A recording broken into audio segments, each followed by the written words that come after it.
ಕಮಲಾಪುರ ಜೀವಣಿಗೆ ಸೇತುವೆ ಕುಸಿತ ತಪ್ಪಿದ ಭಾರೀ ಅನಾಹುತ. ಹೌದು ವೀಕ್ಷಕರೇ, ಕಮಲಾಪುರ ಜೀವಣಿಗೆ ಮುಖ್ಯ ರಸ್ತೆಯ ಸಂಪರ್ಕ ಕಲ್ಪಿಸುವ ರಸ್ತೆಯಲ್ಲಿನ ಕೊಹಿನೂರು ಕಲ್ಯಾಣ ಮಂಟಪ ಬಳಿಯ ಸೇತುವೆ ಮಂಗಳವಾರ ಬೆಳಿಗ್ಗೆ ಕುಸಿದಿದೆ. ಮರಳು ತುಂಬಿದ ಲಾರಿ ಬ್ರಿಡ್ಜ್ ಮೇಲಿಂದ ತೆರಳುತ್ತಿದ್ದಾಗ ಸೇತುವೆ ಬಿರುಕು ಬಿಟ್ಟು ಕುಸಿಯುತ್ತಿದ್ದಂತೆ ಚಾಲಕ ತಕ್ಷಣವೇ ಲಾರಿಯನ್ನು ಹಿಂದಕ್ಕೆ ತೆಗೆದುಕೊಂಡರು. ಇದರಿಂದ ಯಾವುದೇ ಅನಾಹುತ ಸಂಭವಿಸಿಲ್ಲ.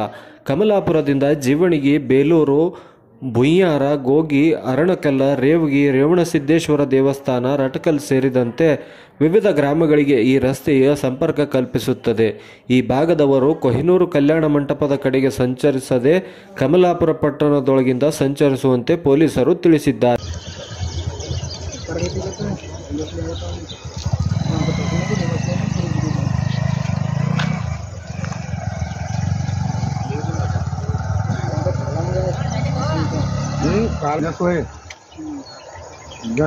जो खाए वो जगह पर ही गिरे।